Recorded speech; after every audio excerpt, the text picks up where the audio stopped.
Chers amis de la Flandre, nous voici à Merkegem. Merkegem, c'est une hauteur aujourd'hui qui s'en va depuis Berg jusqu'à Watt. Les spécialistes appellent ça le Lowweg, le chemin finalement, qui est sur la côte, qui existait à partir du Moyen-Âge, alors que au temps des Romains, et au moins jusqu'au 5e siècle, il y avait dans le bas, derrière là, vous voyez dans le bas, là derrière, là où il y a la végétation, là où il y a les mottes, il y avait un village, un grand village, qui s'appelait Eck. Et ce village était prospère. Ce village était prospère à cause de son agriculture, mais aussi avec tous les produits qu'il envoyait sur les marchés internationaux à la fin de l'Empire romain. Voilà. Et un jour, malheureusement est arrivée la mer du Nord. C'était la deuxième transgression dunkerquienne et en quelques jours seulement, les cordons de dunes ont été rompus et la mer a envahi tout le pays. Et le village qui était là, le village a été englouti en l'espace de quelques jours. Certains disent que 24 heures ont suffi.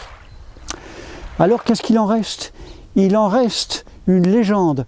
Les gens du pays vont vous raconter, chaque fois que les choses ne vont pas bien, eh bien, on entend, venant du village englouti, des profondeurs de ce village, on entend la cloche qui sonne le glas. On entend le moulin qui tourne et qui fait un bruit extraordinaire.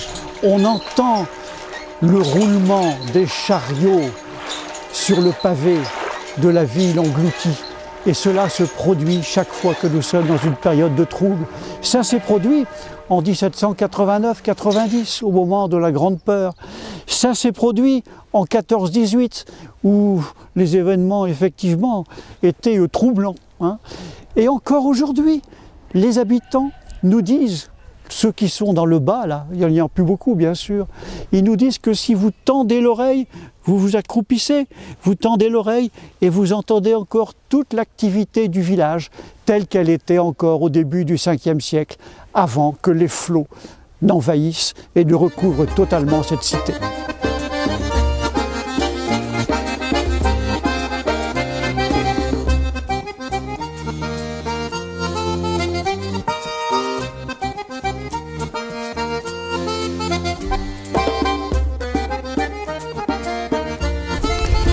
L'historien, archéologue, géographe Guy Lefranc, dans son livre sur les mottes féodales, a identifié 3 mottes, ici, pratiquement à l'emplacement où se situait l'ancien village de Eck.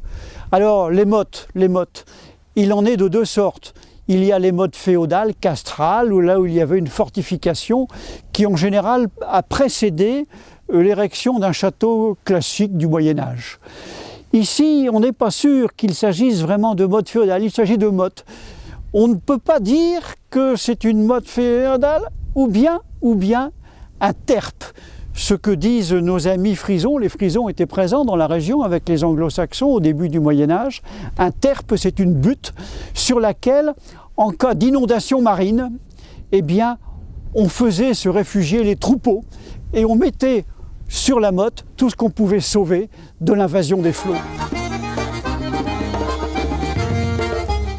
Nous voici devant l'une des 3 mottes repérées par Guy Lefranc. Il semble bien qu'ici il ne s'agisse pas d'une motte castrale, mais simplement d'une butte refuge sur laquelle venaient volontiers les animaux. 3 mottes, dont 2 buttes refuges et peut-être une motte castrale, le Ronsberg, peut-être. Alors 3 mottes, 3 animaux qui vous font leur meilleur sourire.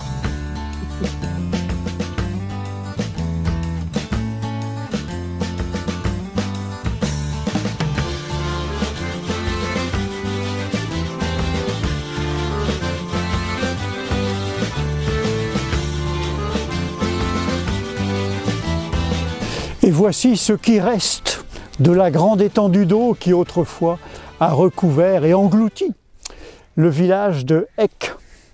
Alors deux anecdotes parce que les gens du pays au fil des siècles, par curiosité, ont voulu savoir.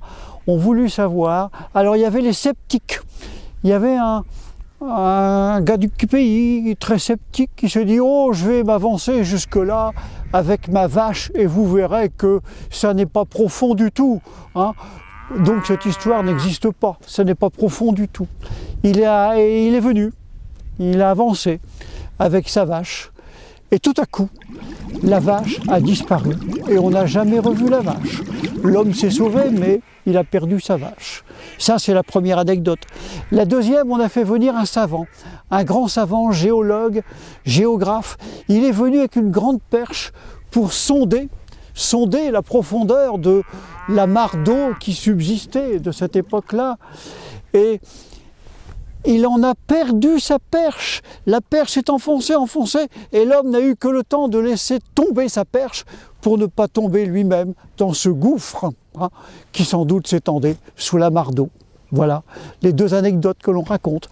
Alors, bon, c'est du temps passé, certes, mais n'oublions pas une chose, ce que la mer a pu faire au 5e siècle après Jésus-Christ, la mer du Nord peut le refaire dans les années qui viennent avec le réchauffement de l'atmosphère, avec les cordons de dunes qui cèdent, avec les bords de la côte qui s'effritent face à la poussée de la mer, face à la poussée des flots en furie.